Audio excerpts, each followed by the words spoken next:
And it is wild. I mean, Khan Academy is much more than me now. It's 350 full-time people, 50 plus languages, approaching 200 million registered users. Even when it was just me in actually the same walk-in closet that I'm in right now, I had done the back of the envelope calculation, and every month we were reaching as many students as Harvard had graduates in its history.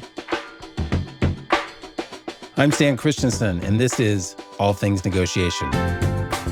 There are a few institutions that become so embedded in people's lives that they almost disappear into the background.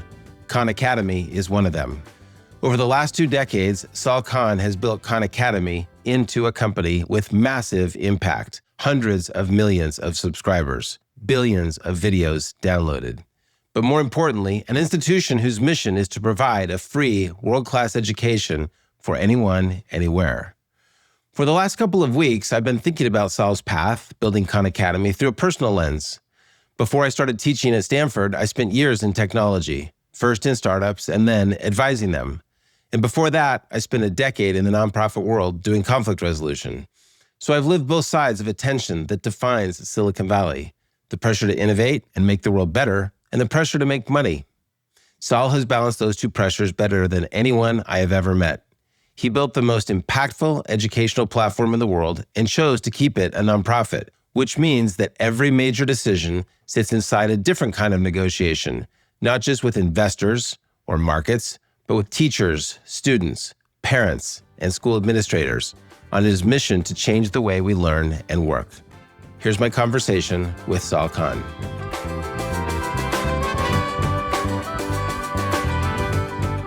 Welcome to the podcast, Sal Khan. Thanks for having me, Stan. In 20 years, you've created one of the most important and influential educational institutions in the world. 20 years isn't a lot of time. Some would say that's an overnight success. I'm guessing it doesn't feel that way to you.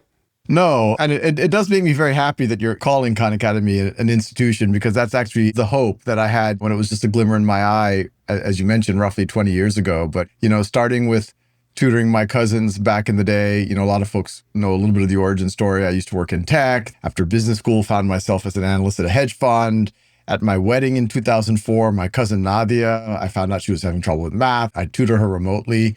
And slowly but surely, she got caught up, got ahead of her class. Word spreads in my family, free tutoring is going on. I find myself tutoring many cousins. And I started writing software for them to fill in their gaps. That was a theme that I saw early on, that they were struggling just because they had forgotten things, they had gaps. And that was the first Khan Academy. And a friend suggested I make videos. And my cousins famously told me they like me better on YouTube than in person. So I kept going. And by 2004 is when I started tutoring. 2008, 2009, it started to take over my life. There was 50, 100,000 folks using it every month, sending me letters, sending requests. And that's when my wife and I looked at our finances and said, okay, maybe we can do this for real and set it up as a nonprofit, mission-free, world-class education for anyone, anywhere. And, we've been on that journey ever since. And it is wild. Khan Academy is much more than me now. It's 350 full-time people, 50 plus languages, approaching 200 million registered users. That's always been my hope, is that Khan Academy can be a multi-generational institution in the virtual world, and maybe in the real world too, in certain ways. It's so great what you've done. In reading and prepping for this, I saw that 2 billion people have viewed your videos. Think of how long some of the oldest educational institutions in the world took to have their influence. And you've done it in 20 years. You mentioned that you were in finance.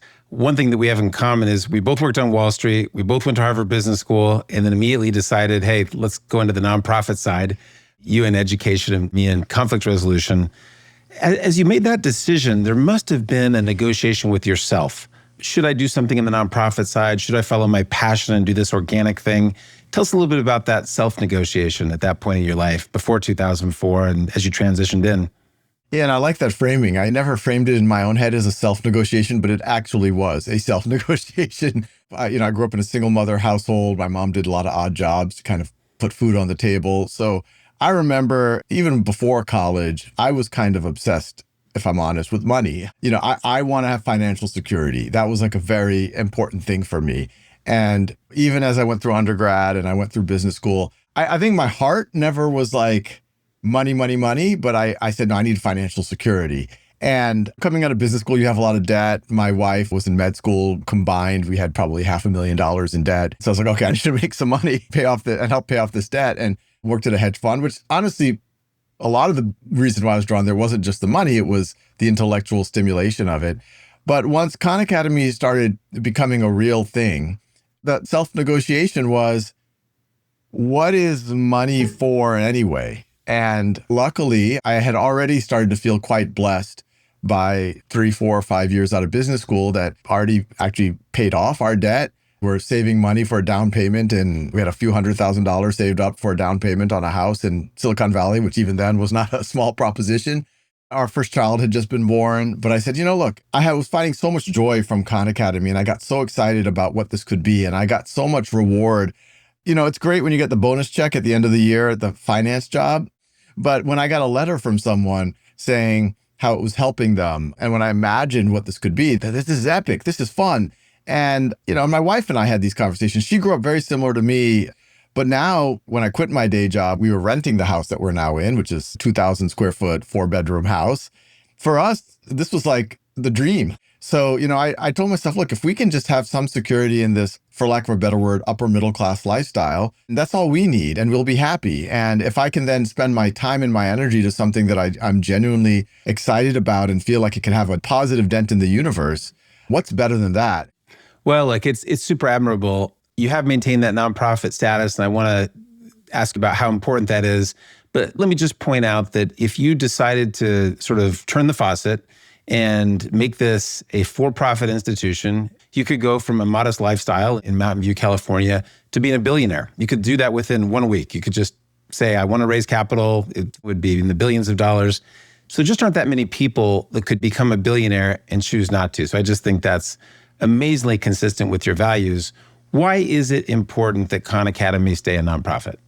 Back in the day, I just imagined any kind of a startup, whether for-profit or nonprofit, has a low probability of actually succeeding, especially succeeding in like a home run level. But I said, let me do the thought experiment. Let me imagine a home run in either world. And a home run in the for-profit world would be you become for lack of a better word, the Google of education. It's a multi-billion-dollar valuation, et cetera, et cetera. And that's all cool. That would be amazing in certain ways. And I think there's a lot of for-profit organizations that have a lot of innovation and positive impact. But I also saw, and I saw this from my hedge fund job, that they very seldom stood the test of time. They very seldom were able to, over multiple generations, serve a true mission. Sometimes if you have a very mission-oriented founder, you could do that for maybe one generation, but not for hundreds of years or even multiple lifespans. And then on top of that, we've seen what for-profit education looks like. And I don't want to throw shade on it. I think there's people who've done some interesting things there. But they tend to either be kind of generic. If you think about the big for-profit publishing companies, billion-dollar organizations, no one looks at them and said, oh, that's going to be an amazing textbook because it's from Pearson, it's from McGraw-Hill, And too many times their incentives seem to go the wrong way. I even got a dirty feeling sometimes in my hedge fund job. We've talked to a lot of companies, from defense contractors to whatever else, but probably the worst feeling me and my portfolio manager and I had was when we talked to one for-profit higher education institution, and they were almost showing off to us how they had optimized to get the Pell Grant money. And we're like, oh, well, what if the kids fail out? And they were almost hinting to us that that's good because they got the Pell Grant money and now they don't need to spend the money to actually educate. And I was like, this is like the dirtiest of the dirty and taking advantage of really vulnerable people. And on the other side, I imagine what's a home run is a not-for-profit. I imagined all of these people from all over the world who had very few resources, and they were writing me these letters saying how it was really changing their lives. And I said, well, what if Khan Academy, as I said earlier, could be like Oxford or Harvard and be around hundreds of years, but to your point, be at a completely different level of scale. Even when it was just me in actually the same walk-in closet that I'm in right now, I had done the back of the envelope calculation, and every month we were reaching as many students as Harvard had graduates in its history. And I said, okay, this is something here. And there's no reason why we couldn't grow by a factor of 1,000 from where we were. And not enough people just take stock of what actually makes them happy and what they actually need. Well, I love how you framed it as it just depends how you measure success. And if you measure success by impact, I'm persuaded that the nonprofit status helps with that. Your mission, which is to provide a free, world-class education to anyone, anywhere, is a bold mission. And I don't think you could do that over multi-generations as a for-profit. So great work on sticking to your mission. Let's quickly go through some of the history and especially how negotiation played a role at some of the key milestones. So from 2004 to 2012, you'd focus mainly on students, but then you added coaching. And so that takes it to a new level. So talk about any frictions, people you had to persuade about that, or how did that go?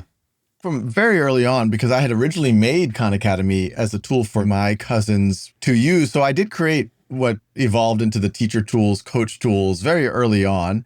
And 2007 was actually the first time that I had an external real teacher use these tools I was making in a real classroom.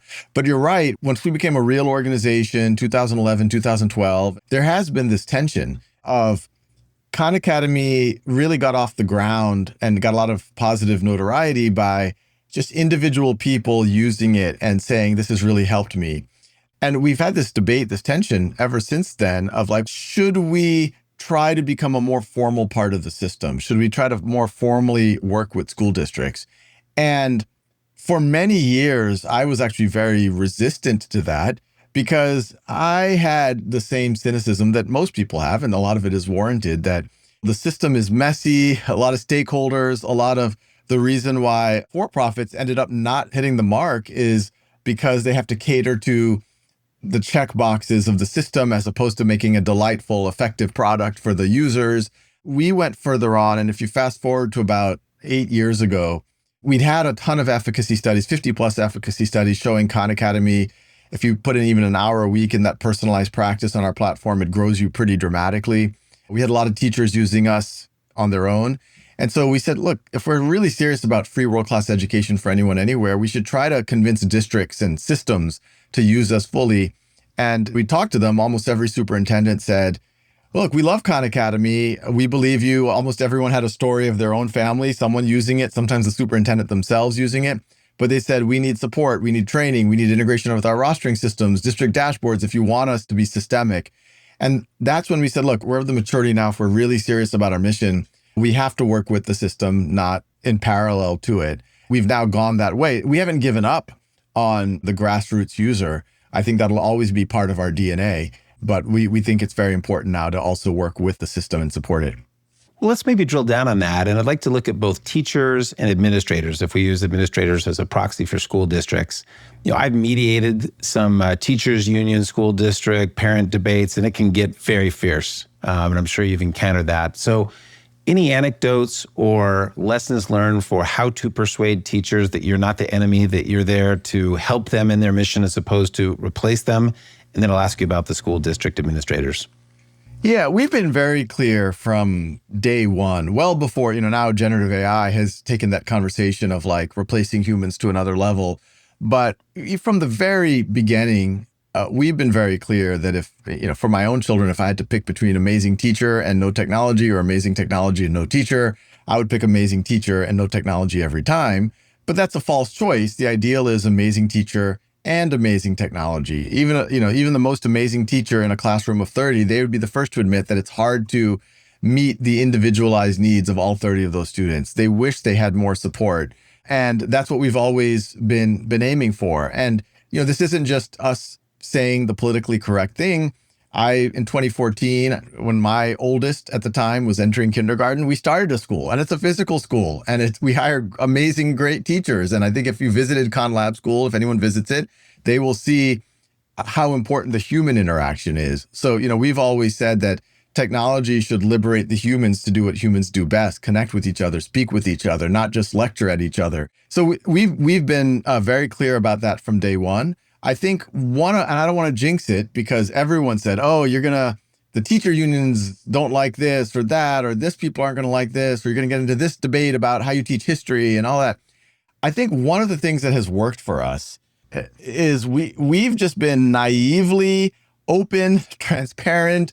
And so first of all, a lot of teachers used our tools when they were in grad school. So they're like, oh, okay, I get what these folks are on.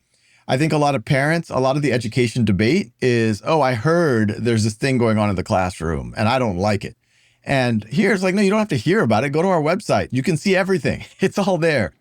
Yeah. Even on some of these debates on how you teach, say, American history, we've had very right-leaning people say, "Oh, I don't know about this California thing, this Khan Academy," and then we're like, "Okay, here's the link. Look at our course," and they're like, "Oh, this is great. This is like you're teaching the Constitution. You're teaching this."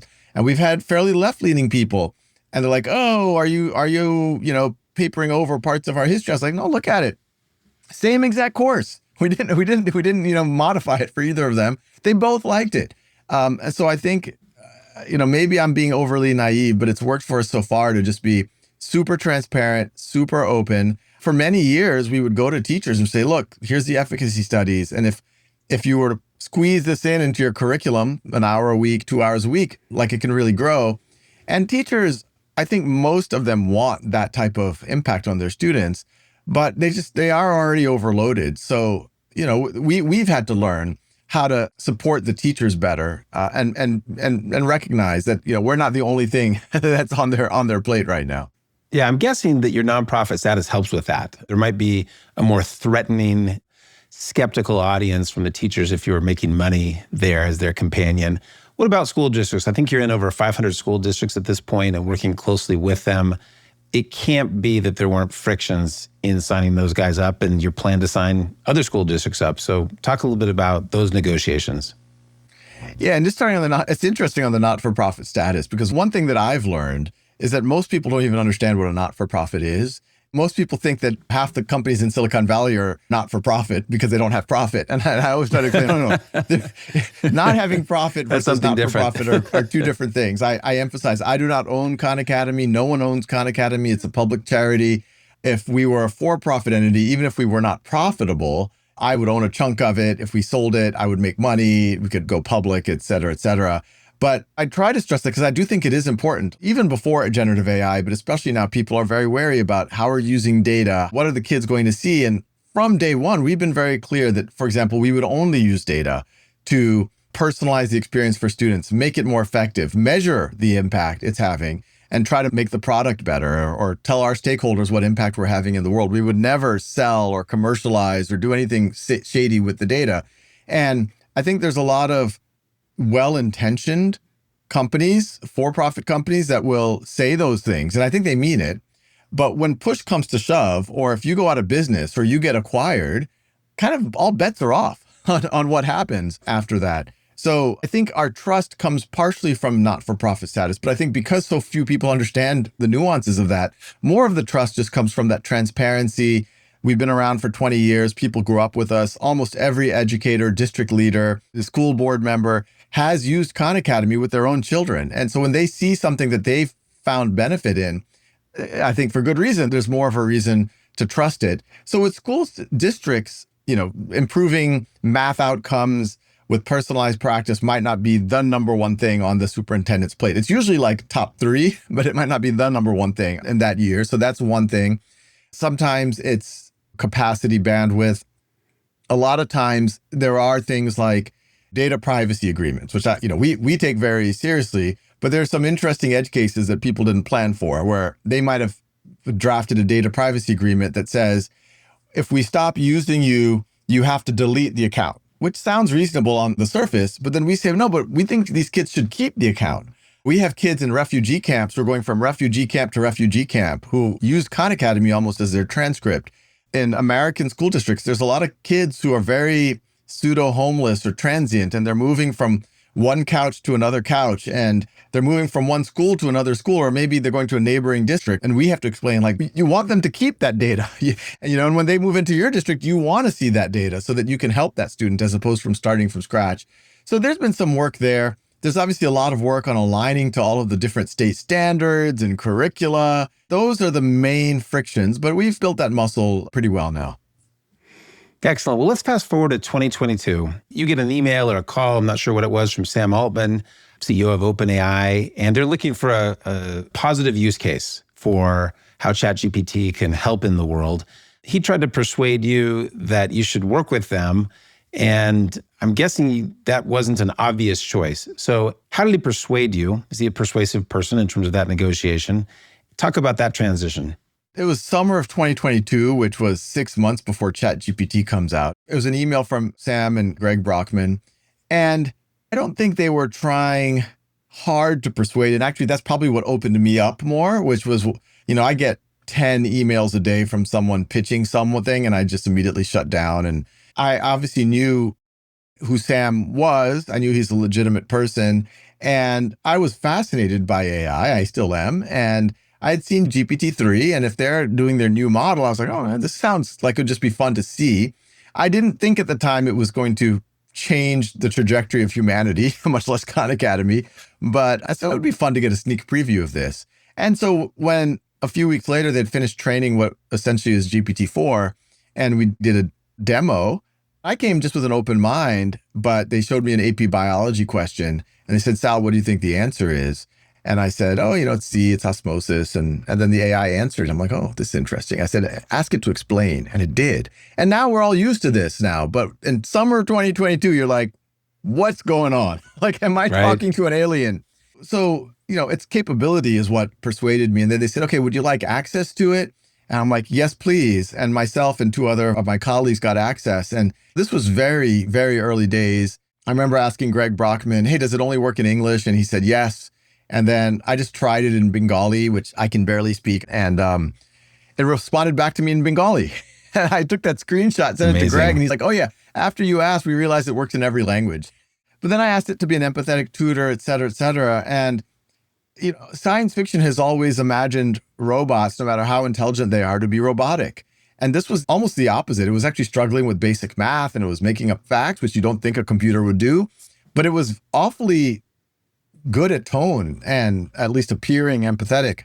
So that was, I think, what really persuaded me. But then as we got more and more of our team involved, it was also obvious to us that there's a lot of risks, that this could be a cheating tool. This could be used, kids could have inappropriate conversations with it. And that's where we started having, it was more of a debate amongst ourselves. And I was pretty convinced that this was going to be a big part of our future and that we can't run away from it. And so the way that I helped persuade myself and my team is I said, look, these fears are legitimate, but let's not run away from them. Let's turn these fears into features and embrace them. And moving forward meant creating Conmigo. Many listeners will be familiar with Conmigo, but not all. When it came out, I was excited. I put both my kids, who are now 9 and 12, on it. It's been tremendous. But give listeners a quick sense of Conmigo and why they should use it. Well, some of the legitimate criticism of Khan Academy over the years is, okay, it's great, Sal, you have made all these 5-10-minute videos, and it's better than an hour lecture because you can just watch the one you need, you can pause and repeat, and you have all of these practice problems with solutions on Khan Academy that adapt to what you need. But what if a student has a question? We don't have an obvious way of handling that. But Conmigo, one of the immediate use cases we said is, okay, if we give the AI context of the video you're watching, the exercise you're solving, and we give it the right parameters where it's Socratic, not going to do the problem for you, there's some oversight from teachers and parents, we were able to minimize the math errors or the hallucinations. And even in some of those first few weeks, it really did start to pass the Turing test, so to speak, where it really looked identical to some of the chats that I had with my cousins back in 2004 and 2005. And so that was the original, and it still is a major use case of Conmigo. While you're doing the Khan Academy work, Conmigo is now another layer of support to keep you unblocked, hopefully motivate you, keep your teachers and your parents in the loop, make sure you're doing safe things. But then we realized that it could do a lot more. We have activities where the students or a classroom can have chats with AI simulations of literary figures. Writing, you can imagine, is a major fear right now, and I think it's legitimate. Kids are cheating in writing. Just accept that, and you can't detect it with AI detectors, and they're using these humanizers and whatnot. The AI detectors are snake oil. They have a huge false positive rate. So we have this thing called Writing Coach, where I've been advocating everyone should be just doing more writing in the classroom, maybe with the blue books, but also to do the independent work, use Writing Coach, where the teacher assigns through the AI, and the AI walks the student through the process of, okay, let's come up with a thesis. Oh, that's not quite a thesis statement. You got to tighten it up in this way. Now you outline, now you draft, I'll give you feedback, but I want to do it for you. And then when the student submits it, not only were they better supported, the AI can give the teacher a better read about how long it took them, where they struggled. And if a student cheats, takes something from ChatGPT or their older sister and copies and pastes it in, our AI can tell the teacher, like, hey, we didn't work on this paragraph and it looks very different than the rest of it. You should double check, talk to the student about this. I would think, just assumption here, that Conmigo and AI generally would be better at both teaching and measuring some of the soft skills. I teach negotiation, relationship management, communication, those durable life skills that are going to be so important in a world of AI. Traditionally you were measuring algebra and trigonometry, which is easy. Is that assumption, that makes sense? Is that assumption right or not? 100%. My shameless plug of my book, Brave New Words, I have a chapter about assessment. And this is one of the things I'm really excited about, where I tend to defend standardized assessment. I'm like, look, to get better at anything, you have to measure it. And that's what an assessment is. And it's better standardized than not, because if it's not standardized, what are you measuring? But a legitimate criticism of standardized assessments is because of our limitations on how we can assess at scale, we have gravitated to things like multiple choice or just putting in a number. And in a lot of places where people are struggling to even perform on those things, it's narrowed the aperture of what the classroom does. People start teaching to the test, so to speak. And AI, to your point, has the opportunity of, in a standardized way, potentially measuring or assessing things that historically have been called soft skills or were hard to measure or were very expensive to measure. Things like job interviews or oral thesis defense for a PhD. These are very rich assessments, but they're inconsistent, they're not standardized, and they're very expensive to administer.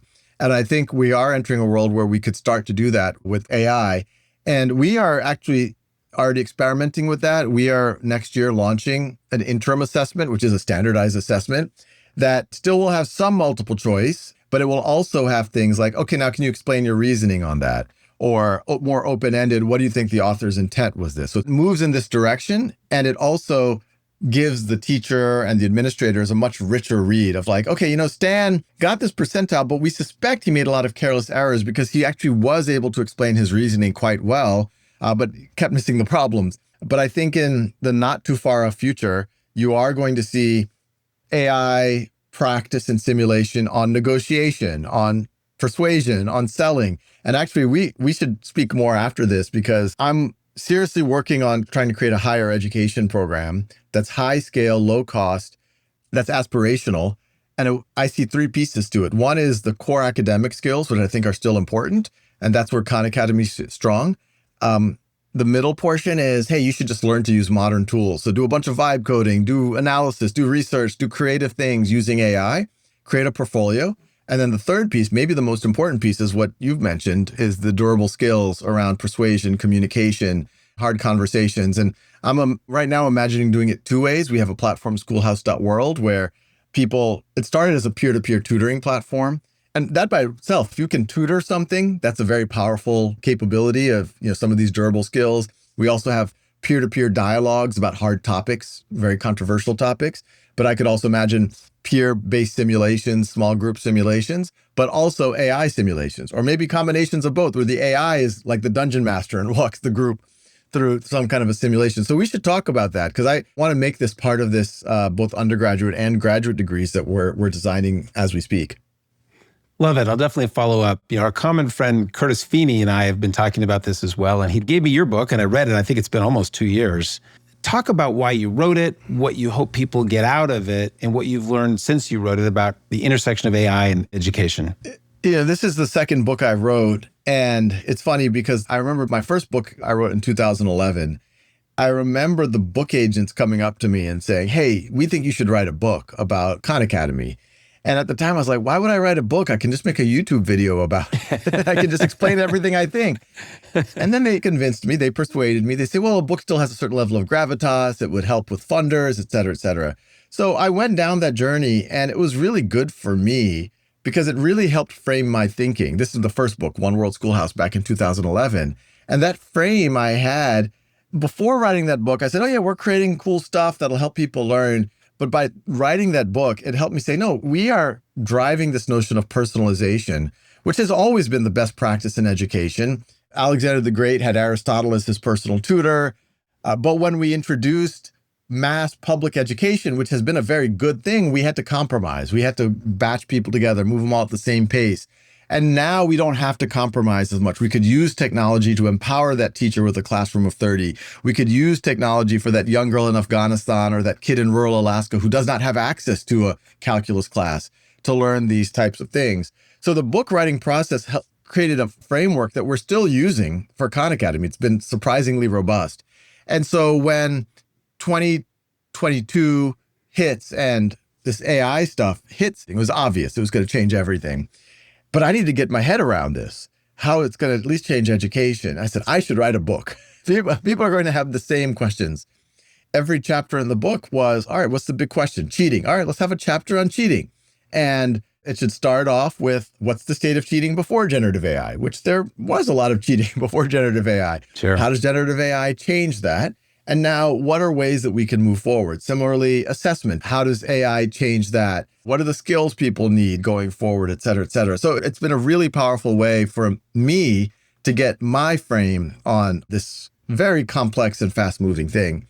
My biggest fear while writing the book was that it would be outdated the day that it's published. The good news is that we published it in spring of 2024, so it's been almost 2 years. It's still standing the test of time, that being 2 years, and I think it will for the next couple of years. If I were to add another chapter to it, I would probably reassure that it's not AI is not going to be the end all and be all. Maybe in 4 or 5 years we hit artificial, general intelligence, artificial super intelligence, and it'll just be able to vibe code some better version of Khan Academy. Who knows?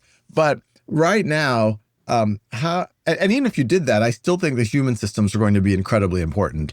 I always say, if someone is engaged and motivated, you can give them a 19th century textbook and they'll learn a lot.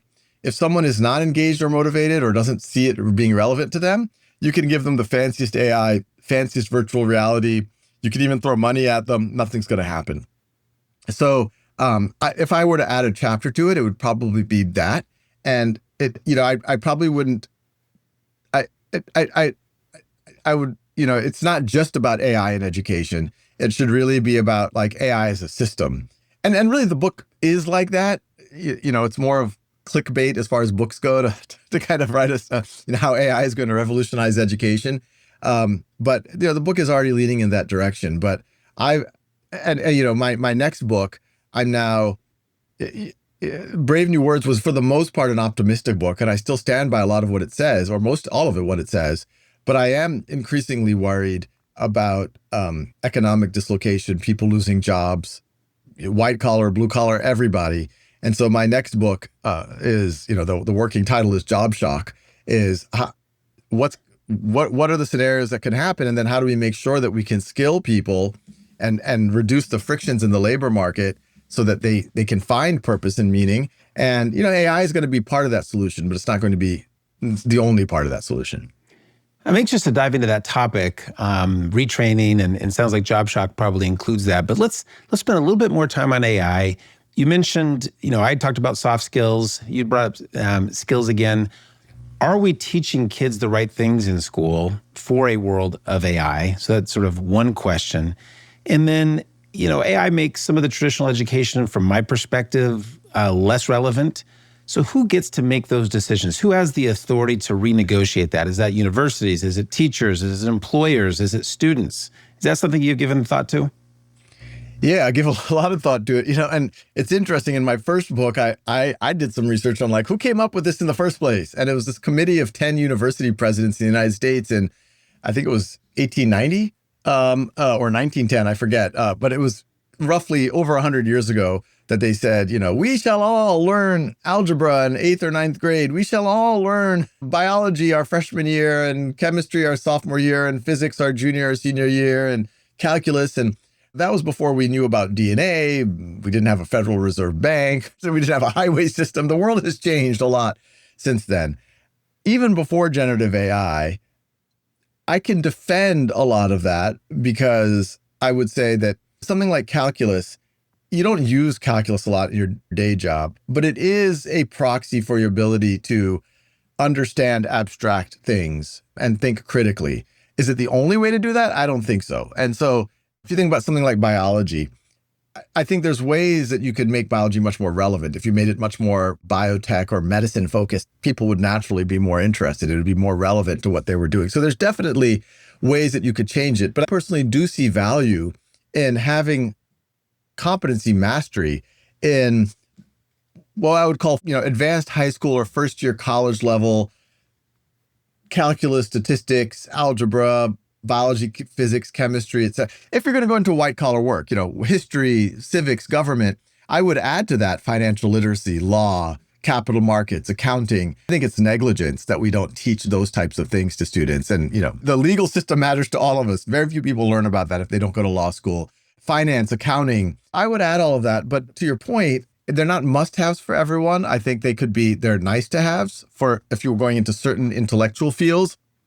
And you need to add to that the ability to be entrepreneurial. And that doesn't mean necessarily start a business. It could be. It means just taking resources and tools and putting them in new combinations and being willing to try out to create new things because the tools are changing so fast. And I think the biggest one is what you've been focused on, which is these durable skills, these soft skills.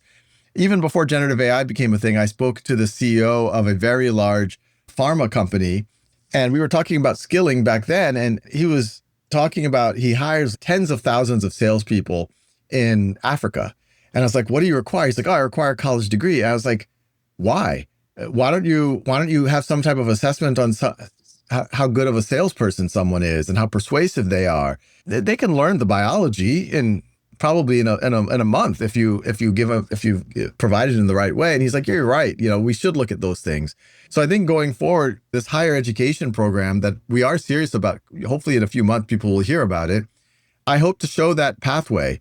In terms of who can really validate this, at the end of the day, it's going to be employers. Sometimes I chuckle at all of the debates that happen in K-12 about this standard and that standard.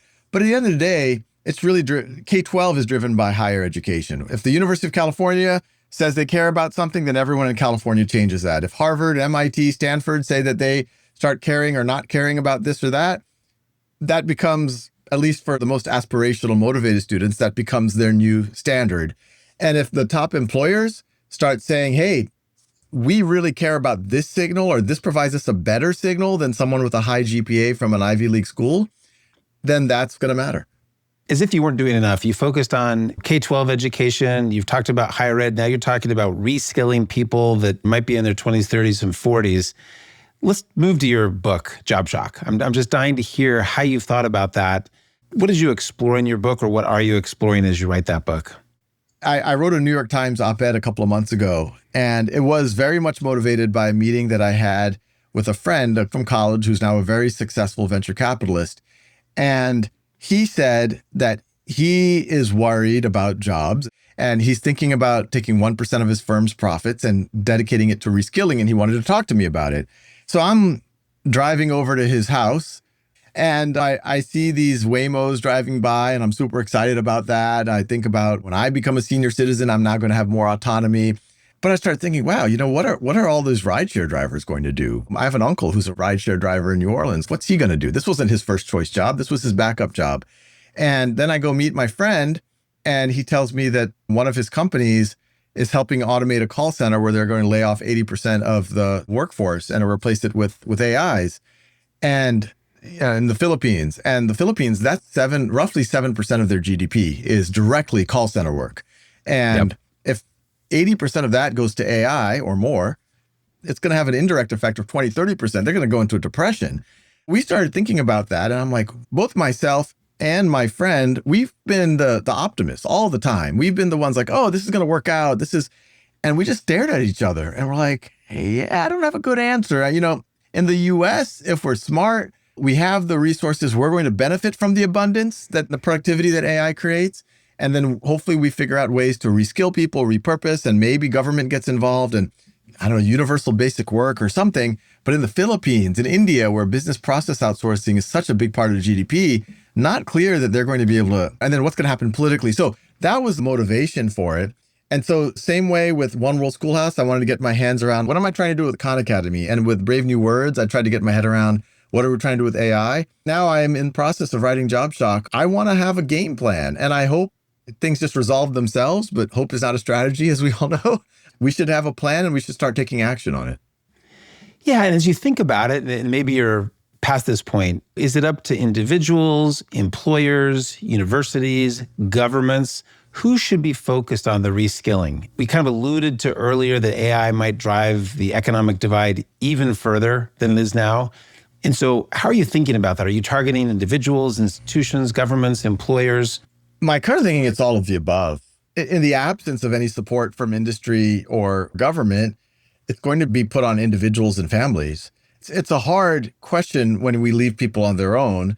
We have things to help you learn a lot of your core academic skills. As I said, we're going to be launching some higher ed programs, which hopefully will help with this reskilling. There are some interesting certification things out there, Google certification, et cetera, et cetera. I think the problem with some of that stuff, it's a little bit siloed. But if someone is really motivated and a really good self-learner, I think they will probably be able to navigate it themselves. But I think I think it's a small minority of people who are that self-actualized. You know, with that New York Times op-ed, I recommended that industry should at least start, and I recommended 1% of profits. And it's funny because in the New York Times with comments, half the people said, oh, Sal's like a corporate stooge. Why only 1%? How lucky we are to get their crumbs. And then a few people are like, oh, this is way too much. That's, 1% of profits of the top 10 companies would be $10 billion and this and that. And what I point out is, well, to the second, maybe 1% isn't enough. But what I point out to the corporate folks is you're already spending probably 1% of revenue or more on some form of, for sure, interviewing, skilling, training, bad hires, people who don't have the right skills. You're probably spending 5% of revenue on that type of thing. And when Microsoft trains someone on the and gives them a Microsoft certification, that's kind of viewed as worthless if that person were to switch to Google or vice versa. Or if you got to the final round of an interview with Microsoft and they say, oh, you're a great candidate, Stan, but we only have one job and Sal just edged you out. Thank you. And you start back at scratch, and then you fall back into a resume pile. You might get interviewed by Google or Meta or someone. Well, Microsoft said you were really good. Like, they put all that time and energy, and you put all that time and energy into that interview, and it's lost. I think there's something, not just the 1% of money, but also putting the energy in to creating something that's a little bit more centralized, fluid, less siloed, I think is very powerful. And government, I have a healthy skepticism of government, but the scale of the problem might be large. We might find ourselves in 3 or 4 years with, even if we have 5, 10, 15%, those are huge numbers. We haven't seen those types of numbers getting into the high single digits, low double digits since the 70s. And if it gets worse, since the 30s. We haven't seen those types of numbers. And as you mentioned, it's going to drive demagogues, populism. Not clear if democracy can survive that type of shock. And it could be worse. I don't want to be alarmist, but you hear some people saying they could do with 20% of their workforce. And it's going to hit everywhere. It's going to hit anyone from driving a vehicle, which is one of the largest employers of men globally, including the United States, all the way to white collar workers who their identity is around, hey, I went to college, I went to grad school, I'm making 6 figures as a senior product manager now, as a head of blah, blah, blah. And all of a sudden I'm going to be out of a job and there's literally no place to go. We have to take this seriously. And I hope that we can do things from the nonprofit. I hope industry can be part of this. And if and when the time is where government needs to get involved, as opposed to starting from scratch, we can show them, look, just amplify the stuff that we've already shown you can work. And then I would have a lot more confidence that we can pull this off. One of the things that people worry about with Khan Academy, and I've heard this from multiple people, is, hey, I want my kid to spend less time on screens. What have been your response? People must have come to you with that concern. Yeah, I get that question every time I give a talk. And I'll say a few things. One, I don't want to pretend that I have fully figured it out. Even at our house, we struggle with keeping our kids off of, I would say, low quality screen time. My kids aren't completely addicted to this stuff. I think we've done a decent job. We keep them off of social media, et cetera. But every now and then, my 11-year-old, if he sees a device, he'll pick it up and he'll start watching somebody playing Minecraft on YouTube. And we say, hey, you got to shut that down. Let's go do your homework. Let's go outside. Let's do this. But I think at a very high level, it's more of making sure what is in a student's life that's not getting squeezed out. These are, for the most part, useful, good things. They're amplifying their creativity. Caveat there is, yes, it becomes unhealthy if it's squeezing out their ability to go hang out with their friends, socialize, get exercise, get vitamin D. But I think if as a parent, I definitely want my children to be adept at modern tools. I want them to be able to use them, but I also want them to be conscientious of their mental health, their exercise, their, social connections they're forming. So as in always, it's moderation, and it's using it well. I think anyone who says, a lot of these, sometimes in Silicon Valley, there's some, well, we're not going to use technology. And I say, well, you just kind of drew a weird threshold of technology as of like 1910, because you are using lights and simple levers, and you are doing some technology here. But you made a threshold, and these same kids, when they go home, they're on all the social media, and they're using AI, and they're using that, and I'm like, okay, this isn't really real. I think it's much better to be thoughtful about it across the spectrum, and do it in thoughtful moderation. How about these tools, and we're getting close to the end of our time here, in terms of ability to decrease the economic divide? We could think about that domestically. We could think about that internationally. What do you know about your users in terms of who's benefiting from Khan Academy, and can it be a force to bring people together? As you can imagine, that's the hope, and we have some good evidence that is happening. The reality before things like Khan Academy, or even say the internet, is people have always known that personalized education is the best possible thing you can do. And upper middle class, affluent families that were engaged would, if they saw their child struggling in school, they usually would just either tutor their children themselves, or they would hire a tutor. I mean, that's kind of what I did with my cousin. I tutored them because I saw they were in need, and I provided that personalization. But you can imagine that's a huge that's a huge source of inequity. I think we can put aside how the schools are resourced, et cetera, but if you at home you have someone who understands the material, who can tutor you, or who can pay $25, $50, $100 an hour for a high quality tutor for you, that is a massive, massive advantage and source of inequity. And if you go to other countries, especially in parts of Asia, where you have this whole coaching industries where kids, and I think that's unhealthy too. One, it's economically unequal, but it's also these kids are spending 8 hours after school, going through these crazy boot camp type stuff. But it is a source of academic inequity. But now, if you introduce Khan Academy, leveraging AI, but not only leveraging AI, and you can start to get that type of personalization, as long as you at least have access to a device and an okay internet connection, that lowers the threshold much more, and you can get it at school. Now, there is still a threshold. I'm not going to delude myself that my kids aren't always going to have a lot of advantages. I probably have third or fourth cousins who are sitting in Bengal right now and probably don't know how to read that well. And so I don't have delusions about that, but I think we can get much closer to a level playing field. And we are seeing that. I just met a young woman from Afghanistan, couldn't go to school. Khan Academy was her school. She certifies herself on schoolhouse.world, and she's at MIT now. And I had dinner out here in Silicon Valley. She came to this OpenAI Y Combinator top AI engineers thing, and my wife and I took her to a Pakistani restaurant in Palo Alto. I recently got a letter from a young man in India who, I think when he was in his early teens, his dad passed away. They went from Indian middle class to abject poverty. He had to work as a laborer, making $85 a month, give up on his education, but he did have access to a phone, and he kept using Khan Academy. And now he's one of our top tutors on schoolhouse.world in biology. And he emailed me saying, like, I want to go to college. How do I? And I started emailing him to a bunch of universities, fingers crossed.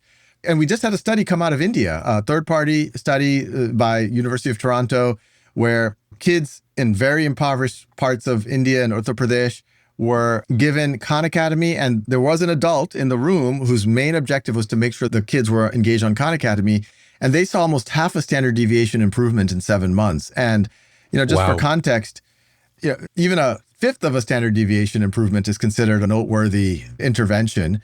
And if a half of a standard deviation in 7 months, if they keep up that for many years, that could be the difference between them being well below average to being very, very good. That's amazing. I mean, you guys are in 190 countries. Khan Academy teaches courses in 50 different languages. You mentioned you've got 160 million people registered. I think that probably way understates the number of people using the content. You've essentially been the tutor to the world. I mean, if we're going to go back to your analogy, you are Aristotle, and we are all like Alexander the Great, learning at your feet. No, well, that made me feel good. Thank you for that. And hopefully, if we take the Aristotle-Alexander analogy, hopefully all of our students are less megalomaniacal. Yeah. Thanks so much, Sal. Great. Thanks, Dan. Thanks for listening to All Things Negotiation. Please subscribe to the show on Apple, Spotify, or YouTube. If you enjoyed the show, tell a friend, and be sure to engage with us on social media.